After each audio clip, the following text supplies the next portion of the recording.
Boa noite, ouvintes da Rádio Cultura Online Brasil. Boa noite, ouvintes da Rádio Internacional Lusófona. No ar, mais um programa A República, com L'Oriel Rocha. O tema do nosso programa de hoje é a história oficial de 1964 e o impeachment de Dilma Rousseff. Hoje é um dia emblemático na história do Brasil, da chamada Nova República, porque em menos de 30 anos nós estamos assistindo ao segundo impeachment de um presidente da República. Isso pode parecer de certa forma chocante para quem não está habituado aos anais da história brasileira, mas cabe recordar que essa é uma constante ao longo de toda a história da República Brasileira, desde que ela foi formada. Praticamente de 20 em 20 anos, de 30 em 30 anos, a República Brasileira, desde o momento em que ela foi instaurada, ou tem um golpe, ou o poder é mudado autoritariamente, ou um presidente é deposto, seja lá o que for. Isso faz parte do script da história da República. Portanto, não é o que está acontecendo agora. A chamada elite que assume no Brasil depois da queda da família imperial, os governos, os regimes e governos que se sucederam após o golpe, aí sim, o golpe autêntico, que depois a monarquia, dividiu-se sempre entre governos populistas e governos militares. Esses são precisamente os três tipos de governos que se alternaram ao longo de toda a história da República. Esses governos sempre estiveram comprometidos com a manutenção da própria República e com o establishment dela. Portanto, não faz a menor diferença para o povo se o país está sendo governado por oligarcas ou por populistas. Todos eles vêm seguindo uma mesma agenda. Mas o momento agora que nós vivemos é um momento diferenciado, porque esta agenda que foi construída por governos populistas ao longo de muito tempo, de décadas. Vamos lembrar que o tão celebrado, propalado governo do Getúlio Vargas era um ditador que elaborou a CLT, cuja carta é baseada na Carta del Lavoro do fascista Benito Mussolini. A Constituição que o senhor Getúlio Vargas mandou fazer tinha, entre outras delicadezas, projeto de eugenia declarado, de branqueamento da raça. E os populistas clássicos, tais como Getúlio Vargas,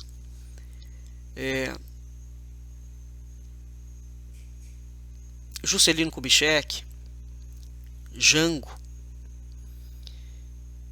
serão, e isso sem contar os indivíduos que assumem a Nova República, portanto depois de 1988, onde todos os governos são comunistas. Ou, atualmente o termo comunista está em desuso, porque o eufemismo criado pelos comunistas para designar, porque a palavra comunismo ficou muito marcada e muito mal marcada pela história, o eufemismo agora é social-democracia ou socialismo democrático, que é como toda essa pleiade histórica de monstros e psicopatas altamente criminosos através de uma invenção e de um desdobramento linguístico, criou. Mas o nosso programa República de hoje vai dar uma passeada pela história oficial de 64, de 1964, do chamado regime militar. Não houve golpe militar, houve regime militar. E a importância disso é porque a presidente da República que está sofrendo um processo de impeachment exatamente neste dia de hoje, não é? No dia 29 de agosto de 2016, diz que foi altamente torturada pelo regime militar. Então vamos ver se os militares realmente foram figuras tão nefastas como diz a história, não é? E para tanto nós vamos ter como guia da nossa República, porque todos os nossos programas da República são embasados em uma obra específica, sempre. Hoje nós vamos nos referendar num artigo escrito pelo filósofo brasileiro Olavo de Carvalho. Foi lançado no Globo em 19 de janeiro de 1989, cujo título é precisamente o nome do nosso programa de hoje, A História Oficial de 1964. Se houve na história da América Latina um episódio realmente sui generis, isso foi a Revolução de 64, em abril de 64. É curioso porque abril é precisamente a data em que o Brasil é descoberto. Abril é a data em que Brasília foi fundada. Abril é a data em que Roma foi fundada. Abril é a data em que Troia foi fundada. E também gostaria de fazer aqui, isso não consta no texto do professor Olavo, evidentemente, essa menção a datas sucessivas. É curioso que Juscelino Kubitschek, no dia em que está inaugurando Brasília, mande uma carta ao Papa, falando precisamente que naquela data precisa de abril, inaugurava-se a mais nova capital do mundo, e Juscelino fazia uma vinculação, até hoje não devidamente estudada, aliás, nunca estudada, vinculava a história do Brasil com a história de Troia e de Alba Longa. Mas muito bem, voltando. Então essa Revolução de abril de 64 foi um episódio curioso. O que estava acontecendo nesta época? Essa década é a década do assassinato de Kennedy, não é? É a década em que um ano antes havia sido construído o Muro de Berlim. É uma década em que havia guerrilhas e atentados espolcados pelo mundo inteiro.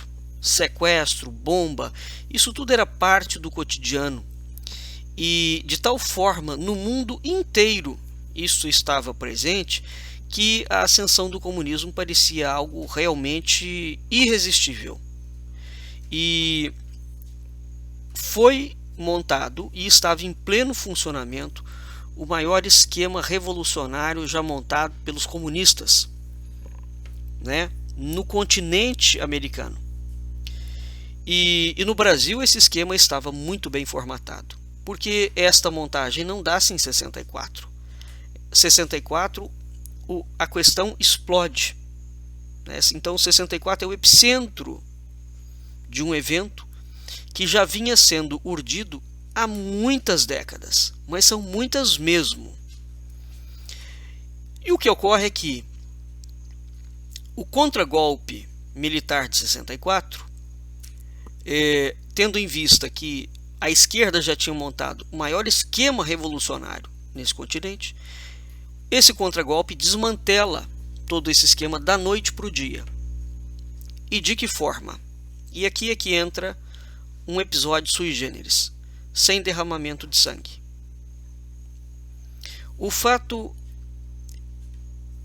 de sangue civil, evidentemente. O fato é que, tanto mais inusitado, e, igualmente, do sangue dos comunistas. O fato é que tanto mais inusitado quando se considera que os comunistas estavam fortemente encravados na administração federal. É preciso lembrar que o presidente da República, no caso o senhor Jango, apoiava ostensivamente a rebelião esquerdista do Exército e que em janeiro daquele ano Luiz Carlos Prestes estava na Rússia e relatou à alta liderança soviética o estado de coisas no Brasil. Em janeiro de 64, Luiz Carlos Prestes estava voltando de Moscou com autorização para desencadear até que enfim a Revolução Civil no campo. Este é o fato real. Com pleno e total apoio da parte esquerdista do Exército Brasileiro e do presidente da República, que naquela altura era o senhor João Goulart. Mais ainda, a chamada extrema-direita civil, naquela altura, era chefiado por dois homens, Adhemar de Barros, em São Paulo, e Carlos Lacerda, na Guanabara. Ambos os governadores, Adhemar de Barros era governador de São Paulo e Carlos Lacerda era o governador da Guanabara. Ambos os governadores tinham montado um esquema imenso paramilitar, mais ou menos clandestino.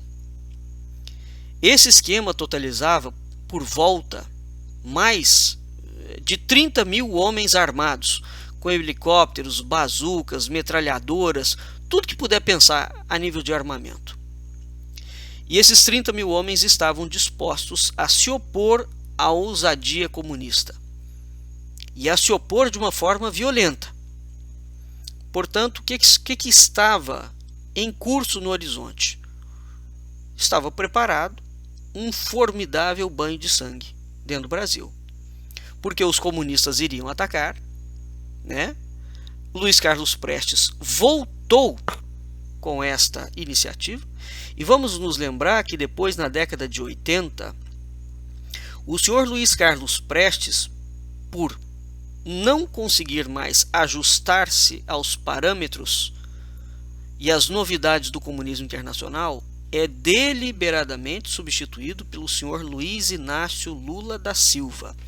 E a partir daquele momento o PT emerge como a nova frente que orientará a chamada esquerda revolucionária em solo brasileiro, para novamente desencadear guerra civil para tomar o poder. Muito bem. Então o que havia? Adhemar de Barros e Carlos Lacerda tinham um contingente gigantesco. Então, quem está do lado do Prestes e dos russos, além dos próprios comunistas? Uma parte esquerdista do Exército Brasileiro. Portanto, é de uma estupidez inconsútil os brasileiros que acham que as Forças Armadas não têm dominação e não têm uma parcela completamente vinculada ao comunismo internacional. Porque sempre teve. Sempre teve. E é precisamente esta parcela que vem apoiando todos os desmandos que foram feitos ao longo da história da República. Mas o que vai acontecer? Na noite de 31 de março para o 1º de abril, uma mobilização militar, meio improvisada, bloqueia as ruas, pôs a chamada liderança esquerdista para correr e, do dia para a noite, rapidamente, instaurou um novo regime num país de dimensões continentais. Curiosamente, quando o indivíduo entende minimamente estratégia, essa mobilização militar ela é tão sui generis, realmente tão sui generis, ela é tão inconcebível, porque isto foi feito sem que houvesse sido montada uma operação gigantesca a nível nacional.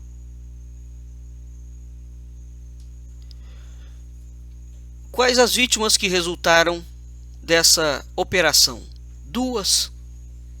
Um estudante baleado na perna, acidentalmente, por um colega, e o líder comunista Gregório Bezerra, que foi severamente maltratado por um grupo de soldados do Recife.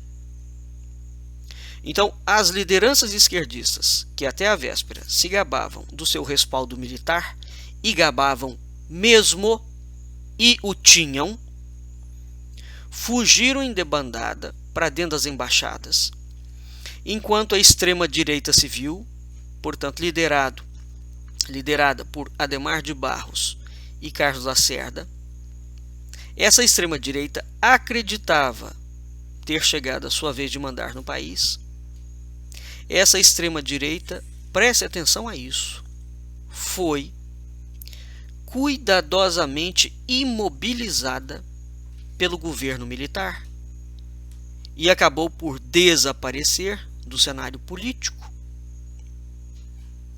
Vamos nos lembrar que Carlos Lacerda vem a ser um indivíduo que morre de uma morte muito curiosa. Entra uma enfermeira no leito do hospital, dá uma injeção a ele, e quando a enfermeira sai, ele está morto. Vamos lembrar também que Juscelino Kubitschek foi assassinado de uma forma interessante, através daquele caso muito mal explicado, para quem acredita em Papai Noel, não é? De um ônibus da Aviação Estrela espremer o carro do Juscelino, gerando o acidente que o mata. Não é? Portanto, é curioso isso que acontece. Vejam vocês o seguinte: o regime militar, ao mesmo tempo que dispersa as lideranças esquerdistas, também dispensa e dispersa a extrema-direita que combatia o comunismo no Brasil. E a extrema-direita civil. E os militares assumem o poder e ficam 20 e tantos anos. Esta é a história. Portanto, dizer que o regime militar apoiou a direita é uma fraude imensurável. Assim como dizer que o regime militar só perseguiu a esquerda também é outra fraude inominável. Mas a pergunta curiosa em relação a isso é: qual é a atitude? O que passa na cabeça do governo militar?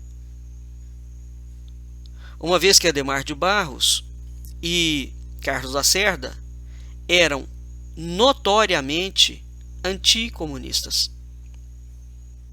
E uma vez que os militares assumiram, para entregar o poder em pouco tempo, de volta aos civis. Então, qual eram os civis que eles pretendiam colocar de volta no poder, se não fosse a extrema-direita civil? Porque não faz o menor sentido eles fazerem uma contra-revolução e entregar o poder de volta para comunistas, não é? Então, são essas reflexões históricas que nós simplesmente temos que fazê-las, né? Então, qualquer pessoa, no pleno uso da sua razão, percebe que houve aí um fenômeno estranhíssimo, e que requer investigação. E este fenômeno não é isolado no caso de 64, no que diz respeito às Forças Armadas. As Forças Armadas brasileiras sempre tiveram este comportamento ao longo de toda a história da República. Você nunca sabe do lado que ela ficará. Porque ora ela dá apoio para um lado, ora ela dá apoio para outro lado.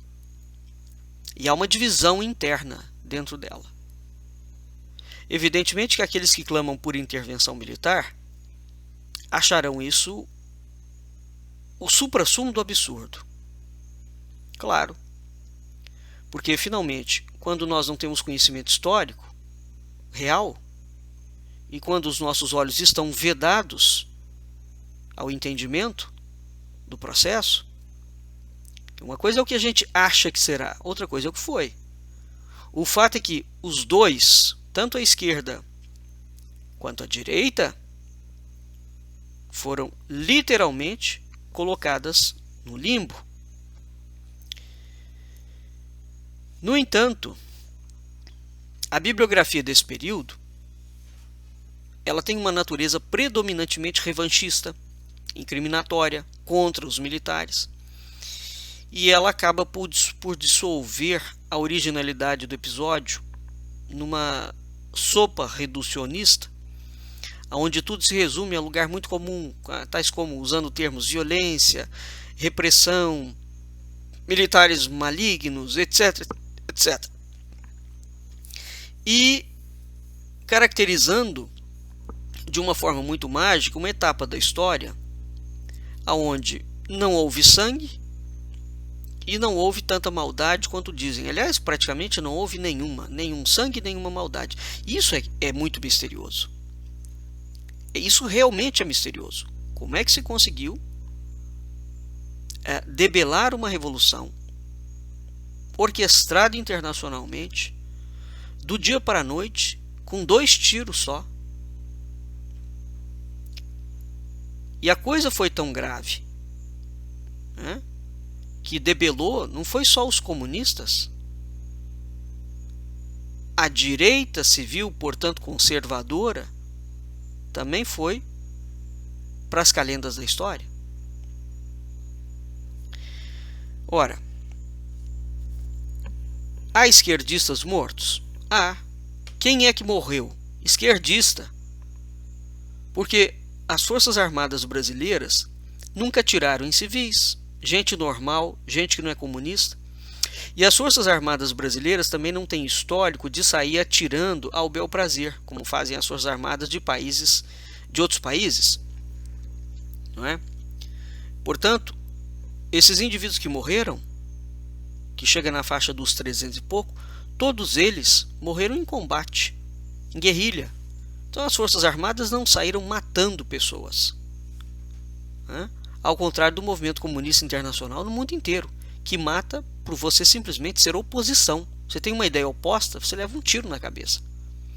Então esses 300 e poucos esquerdistas mortos depois do chamado endurecimento repressivo, que foi uma reação que os militares responderam à reação terrorista da esquerda em 68, eles representam uma taxa de violência não só modesta, bem como ridícula, para um país que ultrapassava centenas de milhões de habitantes, principalmente quando a gente compara isso aos 17 mil dissidentes assassinados pelo regime cubano, que naquela altura era uma população 15 vezes menor que o Brasil.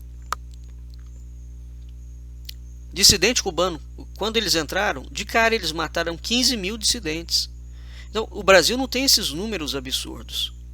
O Brasil tem gente morta em combate. Quem o exército, as Forças Armadas combateram? Comunistas, só. E os pretensos jornalistas, artistas, todos eles eram comunistas, mas sem exceção de nenhum. Sem exceção. Com mais nitidez ainda, trazendo para uma escala demográfica, houve 2.000 prisioneiros políticos que chegaram a habitar os cárceres. Ora, 2.000 prisioneiros políticos, novamente, traçando uma escala comparativa, quantos mil prisioneiros políticos aquela ilhota maldita do Caribe, que é Cuba, tinha? 100 mil.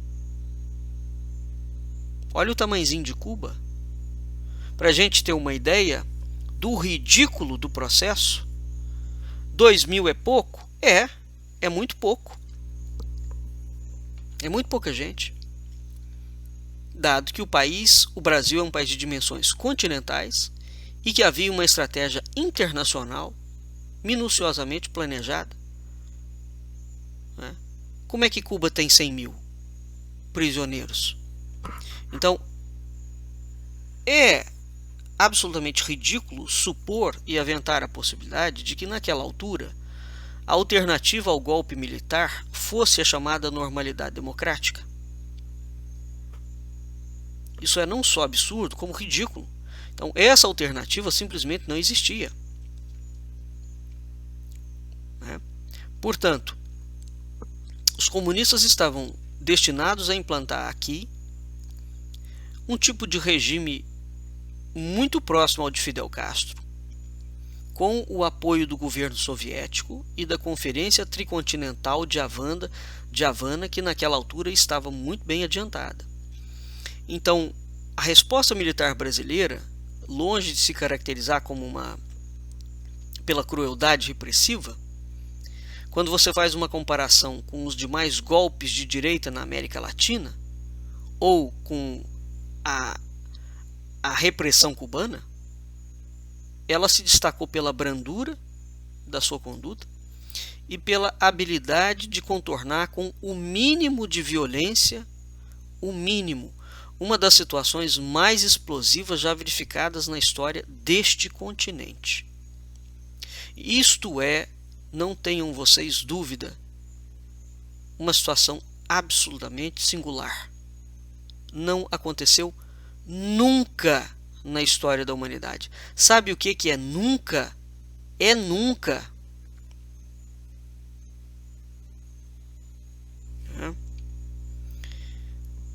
Porque não há esse saldo de 2 mil mortos. Você tem preso político, comunista, todos eles. Mas eles não são assassinados. O número de mortes durante todo o regime militar não chega a 500 pessoas. Ora, o regime militar durou 22 anos. O que é isso? Isso simplesmente é ridículo. Considerando-se que era um contragolpe.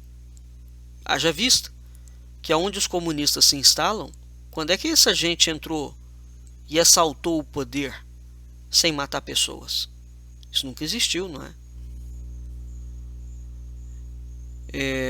Portanto, nós precisamos realmente de ter um pouco mais de clareza em relação a algumas questões.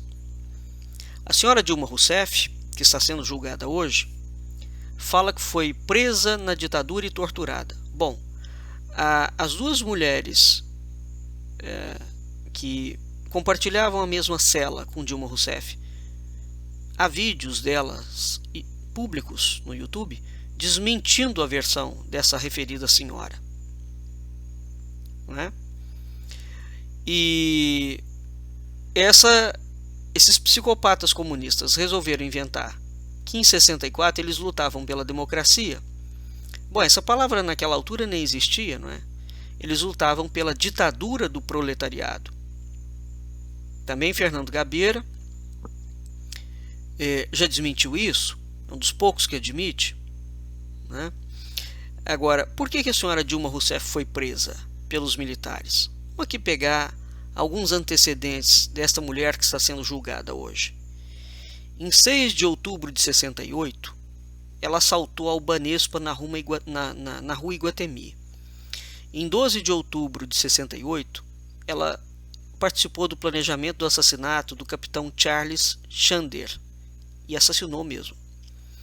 Em 11 de dezembro de 68, ela assaltou a casa de armas de Ana, na Rua do Seminário. 48 armas foram roubadas. Em abril de 69, ela fazia parte do Comando de Libertação Nacional, o Colina, que era uma organização terrorista extremamente violenta. Em 24 de janeiro de 69, ela assaltou ao 4º RI de Quitaúna, em Osasco. Em 18 de julho de 69, ela assaltou a casa do governador Adhemar de Barros, o cara da direita, que... 69, hein? Adhemar de Barros era o governador da direita que já havia sido colocado de escanteio pelo regime militar. Em 1º de agosto de 68, ela assaltou ao Banco Mercantil do Estado de São Paulo.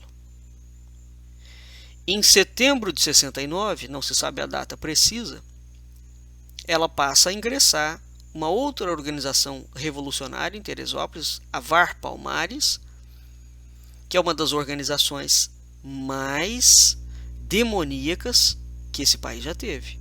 Portanto, essa senhora dizer que lutava pela democracia realmente é, no mínimo, um despautério, né? E é esse tipo de ficha corrida que a gente que hoje domina a maior parte do parlamento brasileiro tem. Quase todos eles, com raríssimas exceções, né? Então, o que vai acontecer? Ora, portanto, o regime militar brasileiro, quando nós fazemos um paralelo dele com o processo que foi desenvolvido pelo comunismo nos outros países, ele realmente é um regime que colocou-se com um mínimo de violência. Um mínimo. E violência é inevitável, porque você tá numa guerra, ué. Mas é evidente que há violência, é evidente que há morte. Isso não existe, né?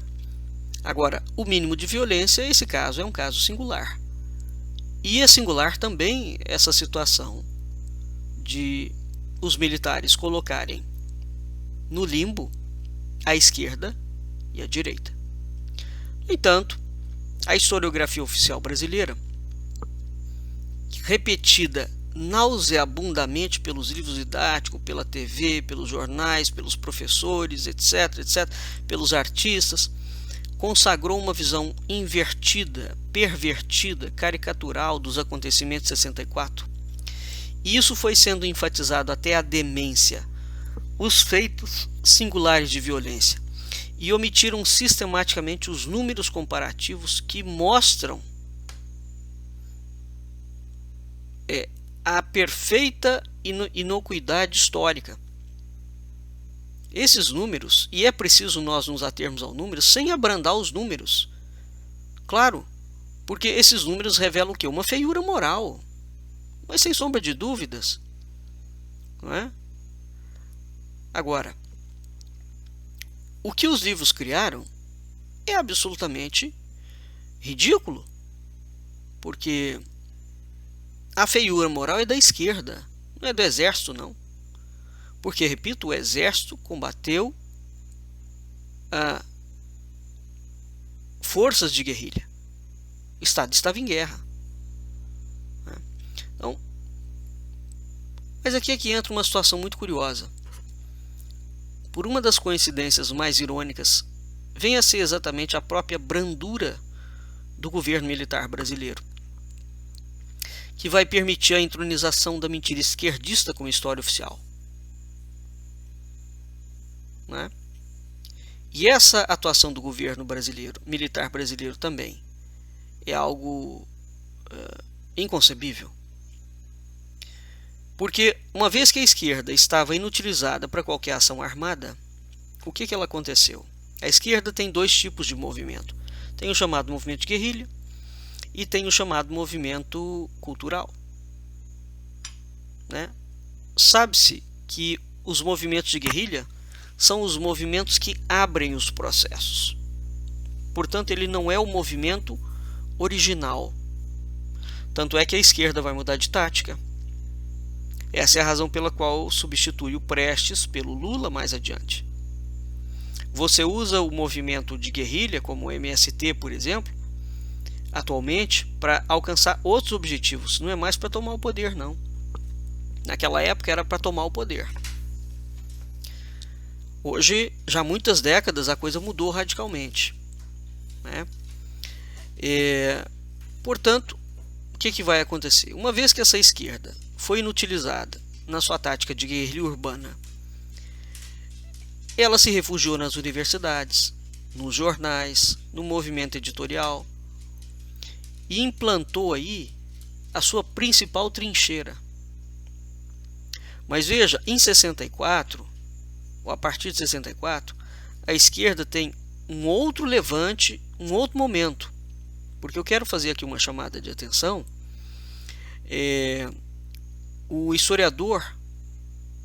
historiadores paulistas irmãos Tito Livio Ferreira e Manuel Rodrigues Ferreira, na década de 50, de 40 a 50, eles já insetam estudos e, inclusive, já depois de muito tempo estudando, eles entregam ao então governador de São Paulo, naquela altura, que não havia chegado à presidência da República, Jânio Quadros, eles entregam um laudo, um dossiê, falando da penetração esquerdista nas escolas brasileiras. Né? Vejam, nós estamos falando da década de 40, 50. E o trabalho é tão minucioso, eles dão os livros, os títulos dos livros e relatam claramente que um dos objetivos daquele movimento comunista, e eles chamam com esse nome que eu estou chamando, comunista, era colocar o Brasil contra Portugal. E era alterar a história do Brasil e desligar a história do Brasil da história de Portugal. Portanto, o aparelhamento que acontece depois de 64, ele já vinha vindo. De 64 em diante, ele amplia. Mais do que isso, nós podemos recuar mais ainda no tempo. Antes de Dom Pedro II ser deposto, quase todos os jornais cariocas e brasileiros pertencem a movimentos do que hoje nós convencionamos chamar de esquerda, ou a maçonaria. E haviam inúmeros militares envolvidos nisto. Isso é histórico. Né? Então, vamos voltar. Essa brandura do governo militar vai permitir, portanto, que a esquerda de guerrilha, uma vez debelada, eles debelaram a guerrilha urbana. O que os militares fizeram? Debelaram a guerrilha urbana. O que eles não desmontaram? A guerrilha cultural. Eles não só não desmontaram, como deram cargos para comunistas dentro de postos chaves. Aqui entra alguns mistérios em relação às Forças Armadas que não foram de fato estudados, com a isenção que merece e com a seriedade que merece. Então essa esquerda cultural vai se refugiar nas universidades, nos jornais, no movimento editorial e instala aí uma trincheira vital. O governo militar, que era influenciado por uma teoria de Golbery, a teoria da panela de pressão, ele afirmava a necessidade de que havia uma válvula de escape para o ressentimento esquerdista. Então você tinha que permitir ao esquerdista uma válvula de escape para que ele ficasse sob controle. Tem até palestras do Golbery dizendo que o PT assume a criação do PT como um movimento do Golbery. Uma orientação muito pragmática para exatamente manter a esquerda sob controle. Portanto, o governo militar, influenciado por essa teoria absolutamente translocada, não faz o mínimo esforço para desafiar a hegemonia da esquerda nos meios intelectuais. O mínimo. E passa a considerar essa gente militarmente inofensivo, né? E é curioso porque nessa altura os livros de Gramsci já estavam traduzidos para o Ocidente, e sobre a barba do governo militar, eles viram que os esquerdistas foram para postos chaves. Como é que você considera uma atitude dessa? Quer dizer, a guerra que tem que ser travada é somente no ambiente militar? Então, isso é algo realmente curioso da gente pensar na tacanhice do raciocínio, não é? Quer dizer, como camarada, você tirou a arma do indivíduo, você acha que ele está dominado. Então você tirou a arma e automaticamente ele está lobotomizado, né? Ele não tem mais nenhuma ligação. Como se as armas não fossem a etapa final de um processo. Mas antes tudo é tecido na calada da noite. Então, o que os militares fizeram? Consideraram esses bandidos comunistas como criaturas militarmente inofensivas. O governo não se sabe se não tinha conhecimento da estratégia gramsciana. É curioso que não tenha, né? Mas vamos considerar que não tivesse. E, portanto, não vai imaginar ações esquerdistas, senão de uma natureza revolucionária, leninista, insurreicional, né? Então, o que os militares fazem? Eles deixam os comunistas absolutamente à vontade no seu feudo intelectual. E o que os comunistas vão fazer? Derrotados em 64, mas eu ressalvo mais uma vez, os militares abafaram com todo o vigor a chamada extrema-direita civil.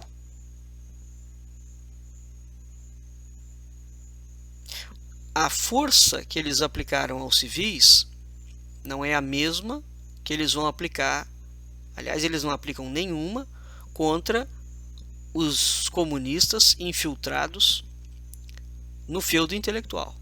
Eles deixam correr solto. E o que essa gente, dentro das universidades, dos jornais, o que eles vão fazendo? Eles vão criando uma indústria, criam uma vingança literária, monopolizam a indústria das interpretações do fato consumado, começam a escrever história segundo a perspectiva deles, né? Vão fraudando teses e documentos, então põe gente lá dentro, o cara começa a escrever um livro, adultera os documentos, prepara uma geração que faz um mestrado e um doutorado, referindo-se àquele professor, doutor, que é o orientador da tese do fulano e do ciclano e do beltrano, e pronto. Em pouco tempo você criou uma geração de intelectuais esquerdistas, aonde as universidades validam com peso científico a versão do fato consumado de que o golpe militar foi uma coisa bem diferente daquilo que ele foi, né? Com o passar do tempo, enquanto isso, o senhor Fernando Henrique Cardoso está tecendo em pleno regime militar, juntamente com o senhor Ulisses Guimarães, o MDB, e toda a estratégia. O que é o MDB? O partido, hoje o PMDB, é o antigo MDB. O MDB saiu da onde? Do PCB, do Partido Comunista Brasileiro. Então o senhor Ulisses Guimarães, aquele mesmo indivíduo que posa de bom moço na história brasileira, é um comunista notório. Notório. É essa gente toda, né, que toma o poder depois. Então, no campo político, o cenário cultural já estava sendo armado. No campo político, o cenário estava sendo armado também mas para sustentar a teoria política, você tinha que ter a sustentação intelectual. Essa é a razão pela qual o PT tem tantos, a esquerda sempre teve classicamente tantos intelectuais, porque os intelectuais estão discutindo ideias. Quando você vai para o Congresso Nacional apresentar projeto de lei, aquele projeto de lei é embasado numa ideia. Os civis de hoje, que não tem estudo, continua propagando um tipo de ignorância que não faz o menor sentido. As pessoas acham que primeiro, para combater comunista, primeiro você suprime os comunistas da política e depois você saneia o resto. Lê do engano. O processo tem que sair primeiro na cultura, porque a política é uma expressão da cultura vigente. Não adianta inverter os fatos. Só pense em inverter os fatos, por exemplo, fazer os militares voltarem ao poder. Como é que os militares vão voltar ao poder mandando os comunistas embora e desaparelhando a cultura? Eu gostaria de entender como é que esse milagre será feito. Não é? Quer dizer, realmente um indivíduo, quando ele não entende absolutamente nada, ele está pedindo uma coisa dessa que não tem nem pé nem cabeça. O processo dá-se no plano cultural. Do plano cultural é que vai para o plano político. Mesmo porque essa foi a trajetória seguida pelos comunistas em 64, não era esse o projeto, hein? Esse projeto mudou pós-64.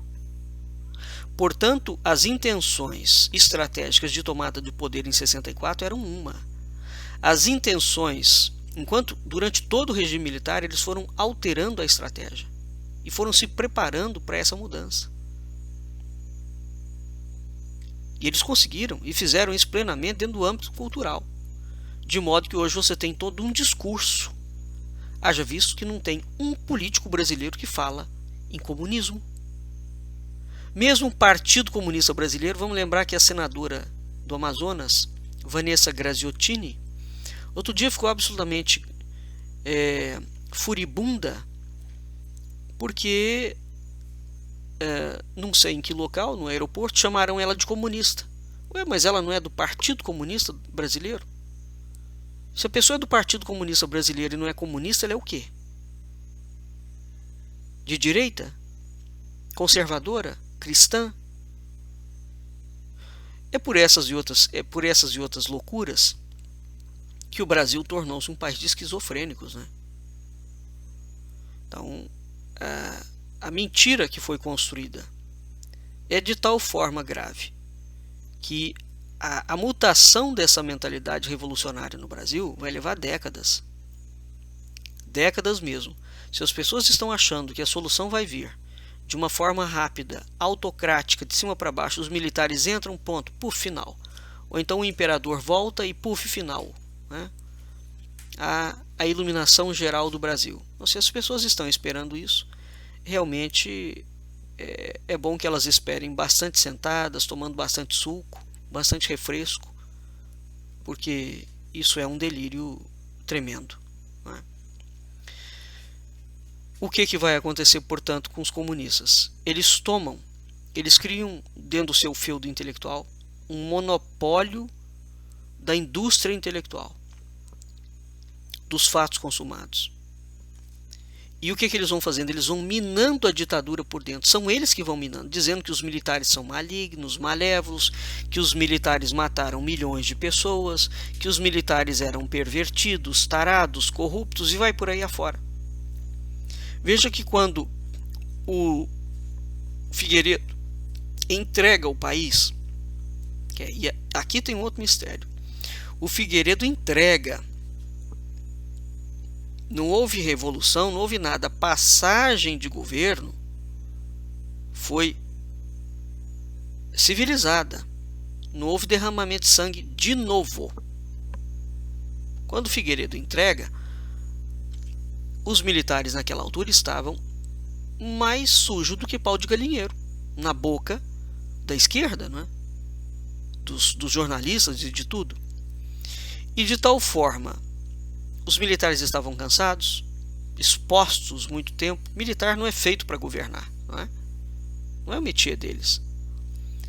Então, chancelados com o epíteto de ditadores.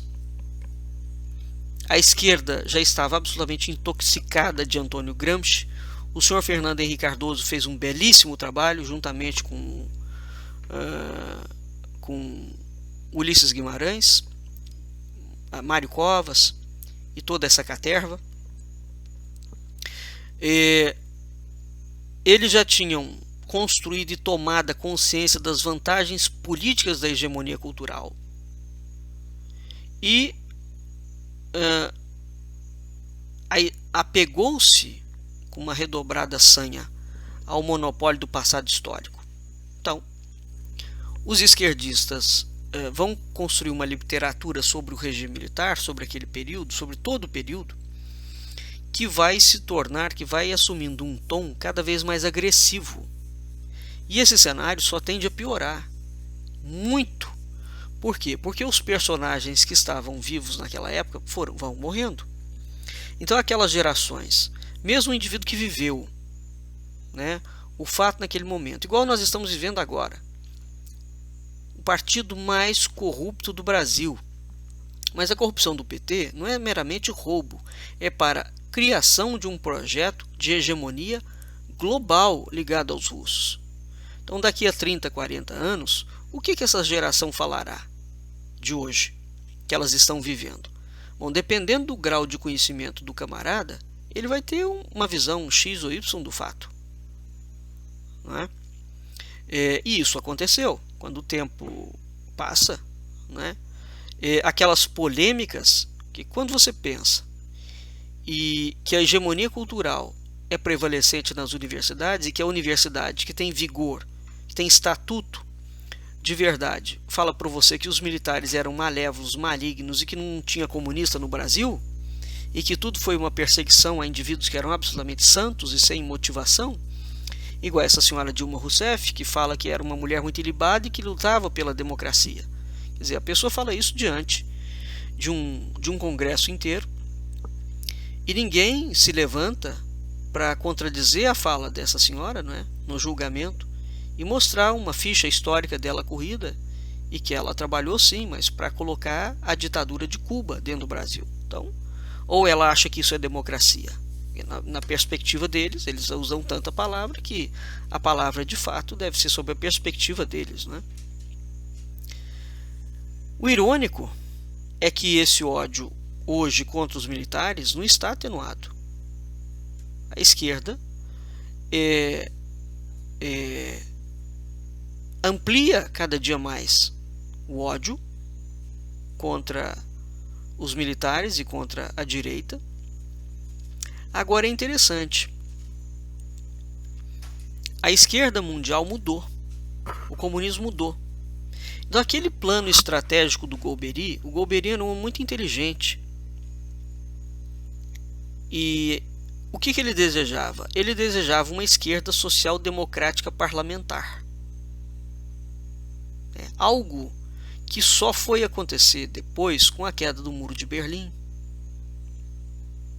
Portanto, o que ele queria? Quando ele intencionava a teoria da panela de pressão, que ele falava que a esquerda tinha que ter ambições revolucionárias contidas, não ter ambições revolucionárias, que a esquerda assumisse os congressos, os países, mas de modo democrático. Então você veja que o indivíduo delira, Delira. Porque se você está combatendo um comunista e acha que vai adestrar o comunista, ou alterar o caráter psicopata do comunista, ou isso é um delírio divino, um delírio de grandeza incomensurável, ou é de uma estupidez colossal. Aí cada um escolhe a parcela que quer. Mas o fato é que essa vontade do Golbery realizou-se mesmo. Surgiu depois da queda do Muro de Berlim, e já nesse pessoal que faz a revolução à moda gramsciana, uma esquerda social-democrática parlamentar, A Europa está tomada dela. Haja visto o que está acontecendo agora na Europa. A Europa foi destruída em 30, 40 anos. Onde esses monstros assumiram o governo, todos os países do mundo foram destruídos. E o discurso da chamada esquerda atual coincide em número, em gênero e em grau com um tipo de oposição que na época dos militares não era somente consentido, bem como era incentivado pelos militares.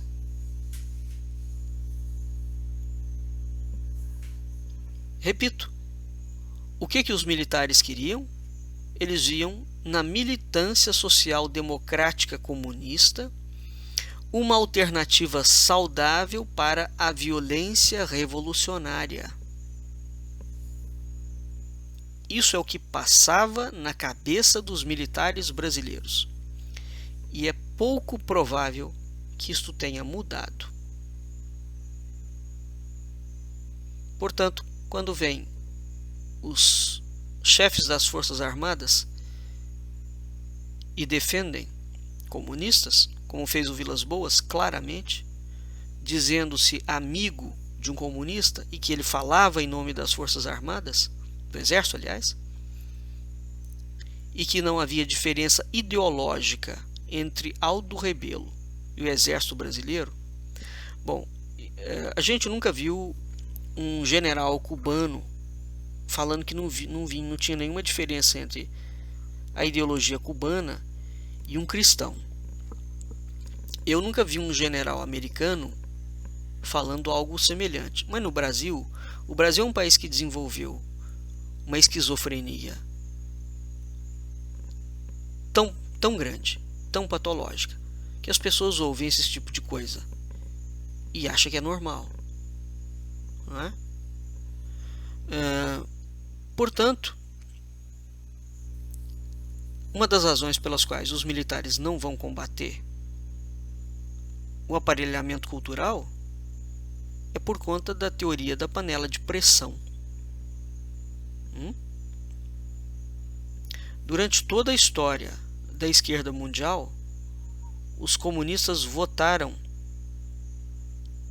a seus concorrentes, que eram os social-democratas. Portanto, havia menchevique, um ódio muito mais profundo do que eles devotam aos liberais e aos capitalistas. Por quê? No início do comunismo, nós temos duas linhas, os bolcheviques e os mencheviques. Os bolcheviques são aqueles indivíduos violentos, truculentos. É a revolução mesmo, é aquela revolução sanguinária que, quando entrou na Rússia, na China, matou milhões de pessoas. E os mencheviques eram contra essa carnificina. Eles falavam, olha, nós temos que comer pela beirada. Esse tipo de coisa não funciona. E os mencheviques foram expulsos da Rússia. E eles criaram a vertente dentro da Inglaterra, que vai dar origem ao socialismo fabiano. É esse socialismo fabiano grande impulsionador da escola de Frankfurt e do marxismo cultural. Então, há dentro do próprio movimento comunista uma guerra entre os antigos bolcheviques e os mencheviques, né? Mas o curioso é que o tempo mostrou para os truculentos bolcheviques que os mencheviques é que estavam certos. Portanto, os social-democratas, o intelecto, venceu sobre a truculência leninista. Não é? Então, os militares brasileiros, de certa forma, foram visionários nesse sentido.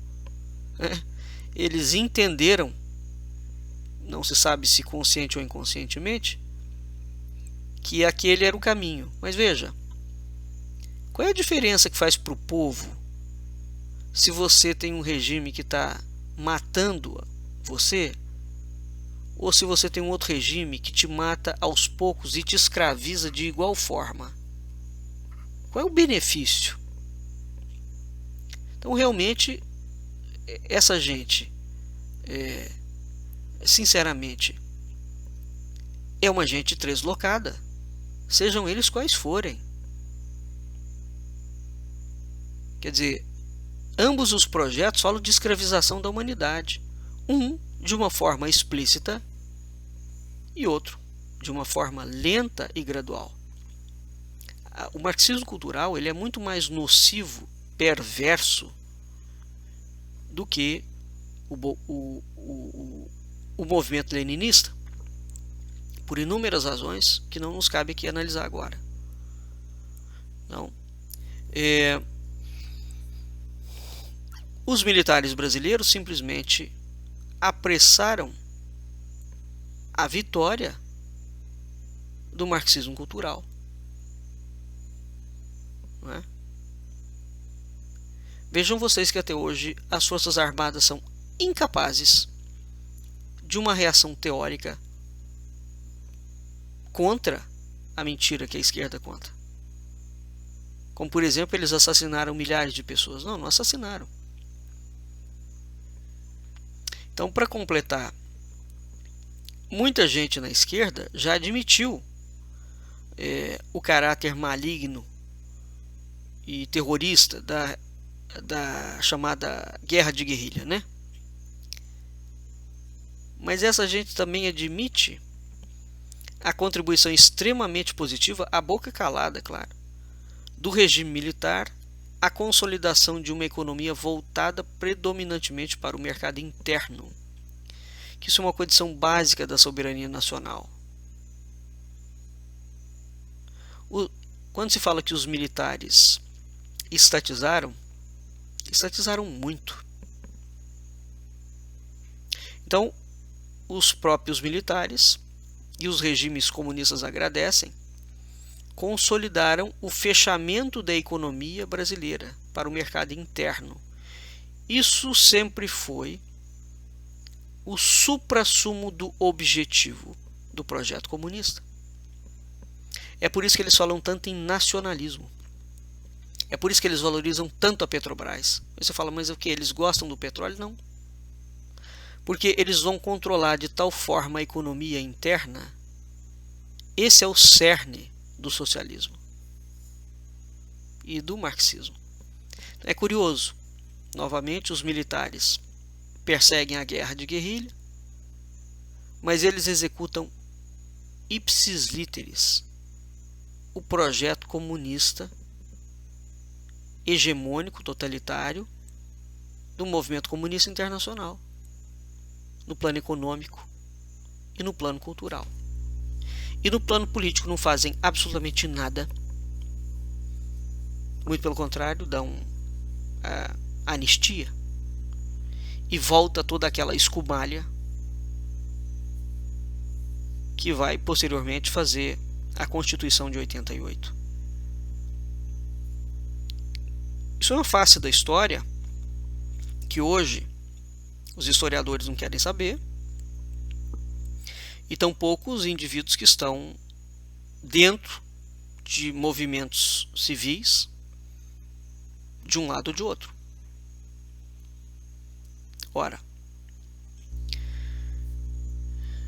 acontece que a história ela é construída não segundo o meu gosto, não. É aquilo que ela é. Porque se a gente tiver que ficar ajustando a história ao que eu acho que ela é e não ao que ela é, isso é comportamento comunista, não é? Então,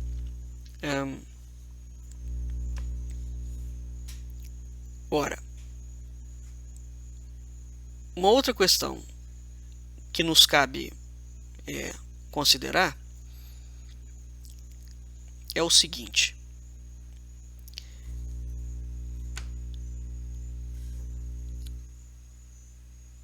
o jornalismo brasileiro é absolutamente notável por uma determinada característica.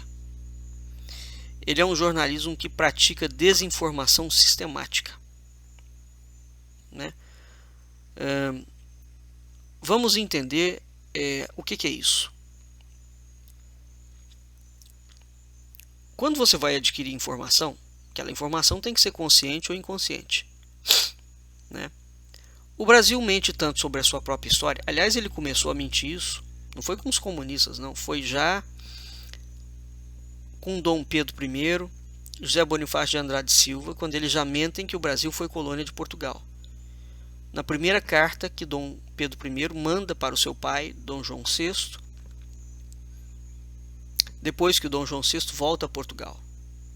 Ali, sob a influência direta de José Bonifácio, eles fraudam a documentação brasileira. E começa um longo processo de destruição da reputação da monarquia. E é curioso que isso tenha sido tecido pelas próprias mãos do filho do rei, né, e de José Bonifácio, ambos considerados monarquistas, cuja estratégia era para combater as cortes de Lisboa. Então, nessa estratégia de combater as cortes de Lisboa, que tinha, de certa forma, algum tipo de fundamentação, construiu-se um argumento que futuramente a República utilizará vastamente, inclusive para depor o filho de Dom Pedro II.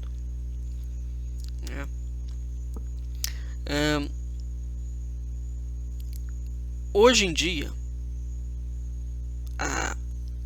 a missão da imprensa brasileira é minar pela crítica todo e qualquer pensamento que não seja ligado ao marxismo cultural, né?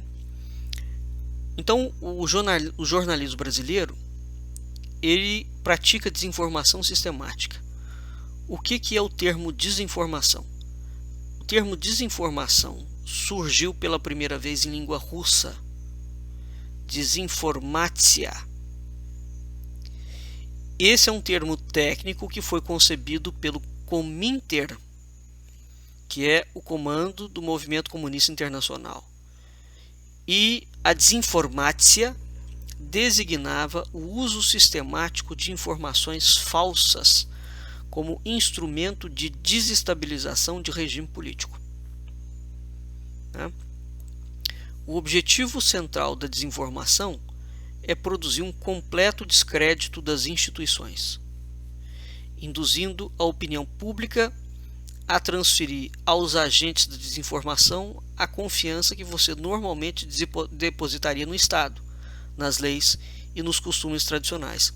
Exatamente esse é o processo que está sendo aplicado hoje o dia inteiro durante a votação no Senado Federal. E esse é o processo que a esquerda aplica e que a mídia e toda a literatura, as escolas, as universidades aplicam. O processo é muito bem conhecido e ele já foi descrito em muitos livros. Por exemplo, existe um livro clássico de Roger Mucchielli chamado La Subversion. Foi lançado em Paris em 1971. Existe o Tratado de Desinformação de Vladimir Volkov. Foi publicado originalmente em francês pelas edições do Rocher, né? E tem, evidentemente, a tradução romena disso. O Petit Robert, ele define desinformação como, abre aspas, o uso de técnicas de informação, notadamente de informação de massa, para induzir em erro, ocultar ou travestir os fatos. Fecha aspas. Portanto, desinformar, segundo esse dicionário, é informar de maneira a ocultar determinados fatos ou falsificar esses fatos, né? Mas essa palavra, ela não aparece em línguas ocidentais antes de 1972. Portanto, ela já existia em russo, mas ela só vai aparecer na literatura ocidental em 72, quando o Chambers 20th Century, o dicionário do Chambers, que foi publicado em Londres, traduziu desinformácia, né, como informação deliberada de mentira. Mas a desinformácia aparece com os russos? São os russos que criam? Não, não, não, não, não. Ela não aparece de repente, não. Ela tem antecedentes milenares, milenares. Sun Tzu, naquele livro A Arte da Guerra, já falava o seguinte: todo esforço de guerra baseia-se no engodo. E aqui nós temos que lembrar que o Islã pratica desinformácia, porque um dos nomes de Allah é o enganador, o mentiroso. Então, qualquer esforço de guerra que baseia-se no engodo é desinformácia. As diferenças específicas que vão tornar a desinformácia um fenômeno peculiar do século XX são as seguintes. Primeira diferença: a desinformácia não é usada somente como instrumento de guerra entre estados, mas sobretudo por forças revolucionárias que agem dentro dos seus próprios países, seja por iniciativa própria, seja a serviço de outros estados. Aqui vocês começam a entender um dos papéis da guerra de guerrilha, do terrorismo interno. É uma desinformácia, né? O que é o engodo? O engodo não é só literário, não. O engodo não é só linguístico, não. Quando você produz um acontecimento, por exemplo, se o ISIS, matando em larga escala, gera na comunidade internacional a impressão de que os cristãos merecem ser mortos, isso é desinformácia. Segundo ponto: há muitos estados modernos, bem como os chamados poderes internacionais que hoje formam a nova ordem mundial, eles fomentam revoluções em outros países. Isso é evidente.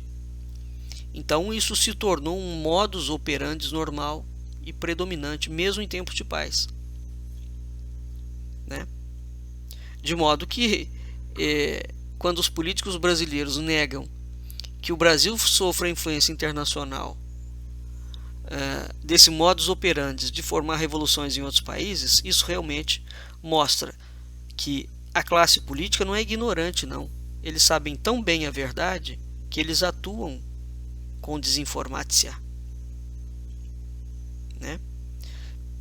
Mas aonde surgiu essa ideia de aplicar a desinformácia a nível estatal e para criar uma nova ordem mundial? Ora, essa brincadeira começou com a Casa Real Francesa. Preste atenção a isso. A Casa Real Francesa, que praticamente criou com a maçonaria a chamada Revolução Americana, para prejudicar a Inglaterra, sem imaginar que com isso a própria Casa Real Francesa seria deposta com a guilhotina, dando origem à Revolução Francesa. Então a França começa um processo em que ela própria vai pagar depois. Portanto, quem começou a estratégia da desinformácia como Estado para criar uma nova ordem mundial foi a França. A Inglaterra vai aprender a lição. A francesa aprendeu muito bem, porque perdeu a sua maior colônia, não é? E ao longo do século XX ela vai fomentar revoluções nas colônias americanas para destruir os seus concorrentes ibéricos. Então quem fomenta a revolução nas colônias americanas não é os Estados Unidos, ao contrário do que propagam. É a Inglaterra. Os Estados Unidos fizeram o quê? Eles vão atiçar revoluções no México. Porque foi dessa forma que eles vão se apropriar do Texas, que eles vão se apropriar da Califórnia. Entretanto, até esse momento, o uso desse termo técnico, a desinformácia, era esporádico, né? O que vai acontecer? A Revolução Russa marca o surgimento do primeiro Estado que vem ser voltado essencialmente para fomentar revoluções no resto do mundo. Isto é o grande diferencial da antiga União Soviética e da atual Rússia. É um Estado voltado para fomentar revoluções no mundo, para conquistar o mundo. Portanto, cada guerra de libertação de um país resulta na expansão colonial da União Soviética. É uma nova forma de colonização e de ampliação das fronteiras territoriais. Porque dá muito trabalho você ampliar as fronteiras territoriais, como fez, por exemplo, o Império Romano. A história ensinou alguma coisa. Então hoje essa nova forma de expansão não pretende anexar território. Isso é uma coisa burra. Ninguém mais faz isso. Você entra e invade um país e vai tomar a terra dele. Não existe isso mais. E as pessoas estão achando que para a União Soviética, para a Rússia chegar aqui hoje, ela vai tomar o país, invadir o país e pronto, os russos, os cossacos vão vir para cá. Ora, claro que não. A coisa não funciona assim há muito tempo. Então, quando você fomenta a revolução, por exemplo, a Rússia fomentando revolução aqui na América Latina, eles não têm comida. Todo esse discurso propagandístico, vegetariano, de pureza, de relação com a natureza, a balança comercial dos países da América Latina que vendem comida para a Rússia, legume, carne, é absolutamente monumental, porque os russos não têm comida, assim como a China não tem. Então você simplesmente fomenta uma coisa ali para escravizar aquele país, fazer o país trabalhar para você de uma outra forma, e você não precisa de manter contingente militar ali dentro, você não precisa de estar lutando contra a população, basta que você compre deputados e funciona de outra forma o esquema hoje. A Alemanha nazista vai copiar esse procedimento da União Soviética e durante algum tempo, mas a Alemanha erra, porque ela vai querendo conquistar a Europa inteira. A Alemanha nazista é uma construção do Império Russo. Construção do Império Russo. Basta que se leia aquele livro chamado Stalin's Wars. Pronto, para entender o que foi aquilo. Então a Alemanha nazista vai copiar esse procedimento durante algum tempo, não vai ter sucesso. Com a queda da própria União Soviética, China e Cuba tornam-se os últimos fomentadores de revoluções comunistas, E ao mesmo tempo essas revoluções comunistas mudam de nome e elas passam a se chamar movimento social. Por isso que o PT adora esse termo, a esquerda brasileira, movimento social. É o marxismo cultural aplicado. Então o movimento social é adotado pelos grandes organismos internacionais como um dos procedimentos básicos de expansão e de consolidação da União Soviética, de China e de Cuba sobre as nações do terceiro mundo. É isso que vai formar futuramente os BRICS. Um terceiro ponto dessa desinformácia. Portanto, ela é usada como instrumento de guerra por forças revolucionárias. Ela vai ser usada por estados para ampliar as suas fronteiras, sem que sejam fronteiras geográficas conquistadas, aparentemente, E terceiro, ela vai ser um elemento auxiliar dos meios de ataque físico. A informação tornou-se, portanto, o campo e o instrumento predominante da atividade guerreira, de modo que querer achar que vai combater comunista na boa vontade, na boa intenção e no achismo realmente é a forma mais eficiente para ser moído igual carne. Tudo que essa gente não é burra. Tudo que essa gente não é desinformada. Tudo que essa gente não faz é agir com achismo. Então, vejam vocês que a desinformácia já de Lao Tse, né, passando por Maomé até a Revolução Francesa, etc. tal, a desinformácia tem um espectro de atuação extremamente amplo, tá certo? E essa é a razão pela qual eles vão criando cada vez mais grupos heterogêneos de movimentos sociais que fazem guerra de libertação. Então eles vão criar o gaysismo, o abortismo, o feminismo e todos os ismos. Isso são movimentos sociais de desinformácia. Bom, o que singulariza o jornalismo brasileiro? A imprensa internacional, no mundo inteiro, tem uma imprensa que é desinformação e tem uma imprensa que é séria. O Brasil não. No Brasil, esta diferença não existe. Toda a imprensa brasileira adota maciçamente a desinformácia como procedimento válido do jornalismo. Basta para isso que vocês se deem ao trabalho de ver mais de um jornal por dia seguido. A pauta do jornalismo, os assuntos, é ipsis literis exatamente igual, independentemente do canal de televisão que você liga, né?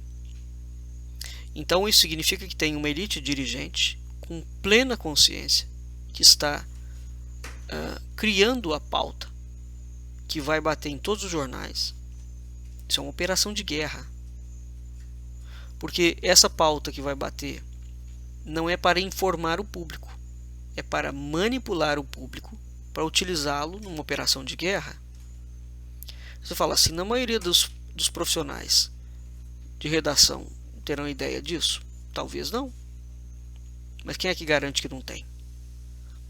Agora, inquestionavelmente, os dirigentes têm. E eles vão, inevitavelmente, escolher aquelas pessoas que vão cumprir com essa agenda, não é? Portanto, a mídia brasileira, ela não é meramente uma linha auxiliar de censura ao pensamento da direita. Ela é a censura e a desinformação,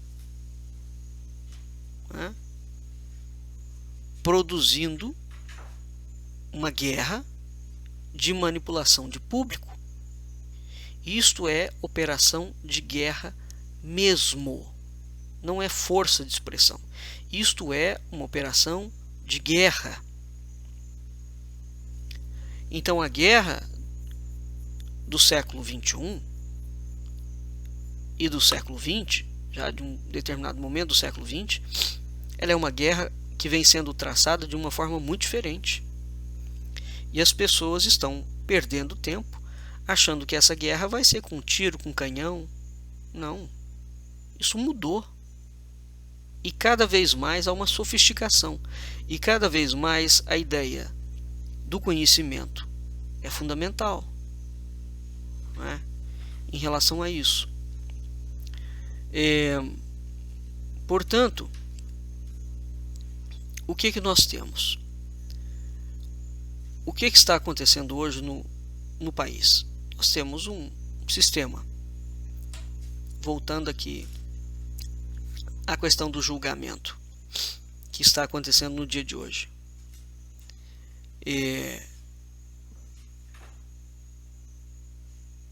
Existe não somente um partido político que está sendo julgado hoje, mas existe um projeto. Esse projeto é um projeto de saneamento básico. Essa gente acusa os militares e coloca os militares como sendo de direita, e nós vimos que tudo que os militares não fizeram foi permitir que a direita do Carlos Lacerda e do Adhemar de Barros de fato ocupassem o cenário depois de 64. De modo que eles foram, e como eles ainda detêm o poder, não é? Da desinformácia, eles foram construindo uma narrativa que é a narrativa de que os grandes malignos do mundo são os conservadores. E que todos esses conservadores são apoiadores de militares e de ditaduras. O cenário é muito complexo, evidentemente, mas efetivamente o que nós estamos assistindo hoje é um pano de fundo de algo muito maior, né? Algo muito maior. E se as pessoas não tiverem a noção exata de que o Brasil, depois do impeachment de Dilma Rousseff, não está saneado, não. O impeachment foi a solução de maquiagem e de saneamento que foi acolhido pelos partidos comunistas e por essa república corrupta, para dar uma pseudo-satisfação ao povo de que os políticos ficaram muito sensibilizados, ouviram a voz do povo, que desde 2013 voluntariamente está indo à rua, clamando contra a classe política e a corrupção. Então, há um mise-en-scène, resolveram acolher o impeachment, e uma vez passado esse processo, eles vão falar que o Brasil já pode seguir para novos rumos, vão clamar um governo de coalizão, aliás já falaram isso há muito tempo, e que, portanto, o Brasil já está saneado da corrupção porque o PT já foi retirado. E o PT era, teoricamente, o grande problema. Qual foi o erro dos civis? Um erro colossal. Foi o povo ter lutado pelo impeachment, ou pela intervenção militar, ou pela volta da monarquia, mantendo intacta as instituições da República. O que está acontecendo agora, assim como acontecerá se os militares assumirem o poder, assim como acontecerá se a monarquia assumir o poder, é que a República corrupta sai de todos esses eventos, seja do impeachment, seja de um governo militar, seja de um regime monárquico, muito mais fortalecida do que ela estava. Em 2013, quando os movimentos começaram, a classe política estava absolutamente depauperada. E isso foi o que aconteceu ao longo de toda a história do Brasil. Toda. Da República.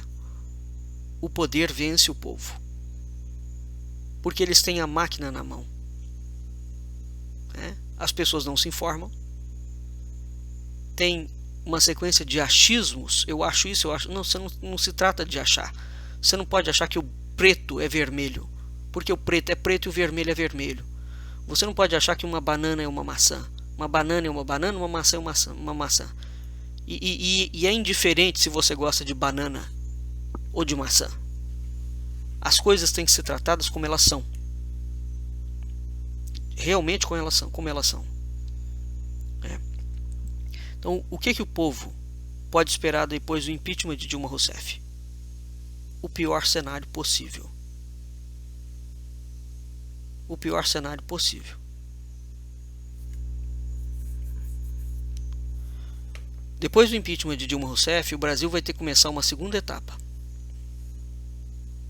Uma segunda etapa de embate. E tem que ser verdadeiro contra os comunistas. Porque o impeachment foi um processo de saneamento. Tirou a Dilma Rousseff, mas manteve intactas as instituições da República. O problema do Brasil não é o PT. São as instituições da República. O PT é um dos problemas. E o menor.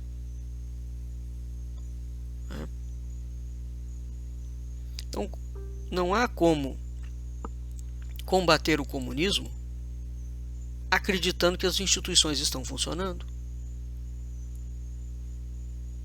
Isso é uma equação que não fecha. Não fecha. De modo que o que é preciso fazer? É preciso que os movimentos sociais parem com essa miopia histérica e ensandecida de ficar se preocupando com a sua bandeira individual, com seu ponto de vista cego sobre uma questão fundamental. Pare com esse hábito de ficar se destruindo mutuamente, não é? Porque sem a criação de uma macro agenda contra o comunismo, o povo vai ser moído como carne, como os comunistas, como está sendo. É preciso criar movimento de desobediência civil pacífica.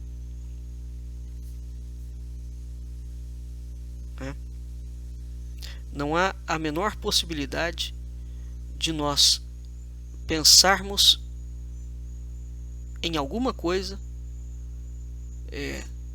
fora desse escopo. O problema da República são as instituições. Esse é um ponto. Um outro ponto é como é que você faz quando um sistema está podre. Você tenta mudar o sistema? Não. Tentar mudar um sistema podre é simplesmente perda de tempo. Você tem que criar um outro sistema. E aqui talvez os brasileiros não gostam de ouvir essa proposta, porque ela vai demandar trabalho, ela vai demandar tempo, ela vai demandar sangue, suor e lágrimas. Coisa que os civis comuns não estão dispostos a dar. Sabe por quê? Comunista está. Eles vencem sempre porque eles têm um temperamento extremamente aguerrido e eles estão dispostos a ir à luta sim, a ser preso se for preciso sim, a ficar amargando cadeia sim, a comer o pão que o diabo amassou com o rabo sim, para fazer valer a sua mentalidade revolucionária. E os supostos conservadores não estão dispostos ou acham que Deus, num momento memorável, vai descer sobre a face da terra e resolver todos os problemas para a raça humana. Diante desse tipo de comportamento, realmente não há o que fazer, porque de saída os comunistas vão vencer sempre. Então, se essa suposta direita, ou esses supostos conservadores, os movimentos civis, não estão dispostos a assumir uma mentalidade revolucionária real pro lado do bem, não há como combater essa gente. Até que ponto as pessoas estão dispostas a ir? As pessoas estão dispostas a ir desde que mantenha-se a zona de conforto delas. Mas isso não é a mente de um comunista. Um comunista não pensa nunca no conforto dele. Ele pensa, antes de tudo e sobretudo, no projeto revolucionário dele. Realmente é uma gente quase difícil de ser vencida. Não é? Porque eles são determinados. Justiça seja feita. Determinados, combativos, valentes, não se intimidam. Quando uma coisa está aparentemente vencida, eles se reorganizam. Haja visto que nós temos uma mulher, está ali enfrentando, nunca foi ao Congresso falar com ninguém, está ali enfrentando e falando que está todo mundo mentindo, que é todo mundo golpista. Veja a coragem dessa gente. Mandou fazer um filme internacional para dizer que o governo brasileiro inteiro mente. E eles criaram inclusive o discurso de que o golpe está sendo aplicado pelos movimentos civis. Então vocês de movimentos civis ficam muito atentos, porque o presidente do STF, esse juiz comunista, Lewandowski, já mandou abrir processo contra 165 lideranças de movimento de rua. E hoje, a mulher que está sendo julgada, que ocupa a presidência do Brasil ilegalmente, porque a eleição dela de 2014 foi fraudada pelas urnas Smart Martic, essa mulher fala que o golpe que foi construído pela República foi construído por duas frentes: o senhor Eduardo Cunha e os movimentos civis. Aqui a gente começa a entender por que o Lewandowski está começando a perseguir os movimentos civis. Porque esses movimentos civis começarão a ser criminalizados. E para arrematar, é preciso lembrar que o senhor Jean Willis assumiu uma comissão dentro da Câmara, na gestão agora do Rodrigo Maia, uma função que tem a função de escolher qual é a linguagem adequada, quem pode falar e quem não pode falar dentro dos movimentos civis. E essa é a razão pela qual a primeira página que eles já derrubaram foi a do Marcelo Reis, do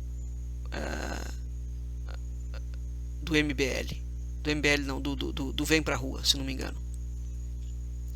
E muitos indivíduos acharam fabuloso a página dos revoltados online terem sido derrubada pelo Facebook, pelo governo. Porque essas pessoas, dentro da sua visão estreita, não estão entendendo o problema maior.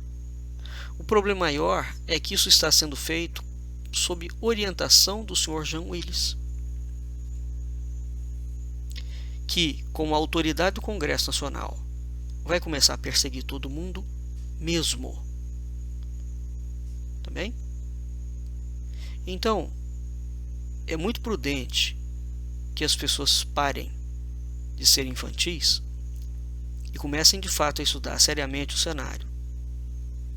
Porque o que está se avizinhando, se o Brasil está achando que o Brasil ficará absolutamente confortável com o impeachment de Dilma Rousseff, deveria estar acompanhando realmente os depoimentos hoje o dia inteiro. Porque está absolutamente claro o que eles vão fazer, mesmo porque eles estão falando o que vão fazer.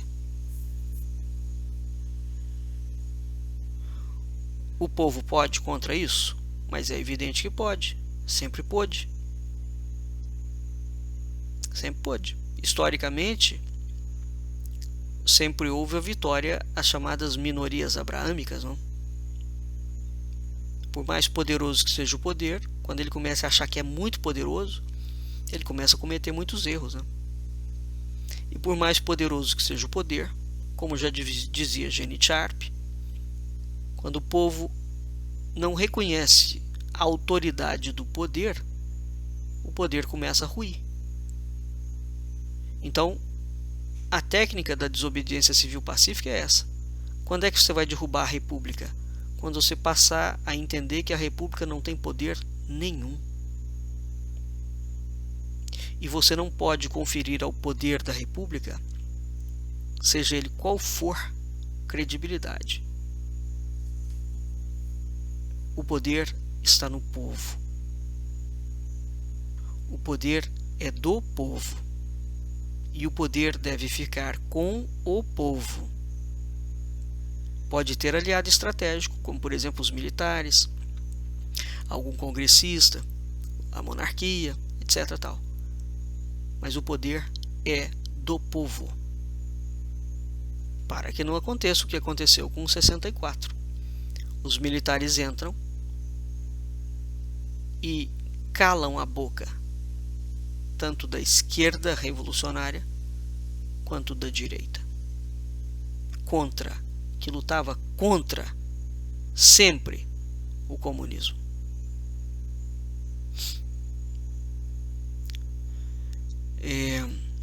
Vamos finalizar o nosso programa lembrando uma frase muito interessante, que é um provérbio chinês, que fala o seguinte: o dedo aponta para a lua, o tolo olha para o dedo, o sábio para a lua. Para onde você está olhando? Para o dedo ou para a lua? Vamos ficando por aqui. Até a semana que vem, no próximo programa A República. Boa noite, ouvintes da Rádio Cultura Online Brasil. Boa noite, ouvintes da Rádio Internacional Lusófona. Muito obrigado pela sua audiência e até a semana que vem. Um abraço.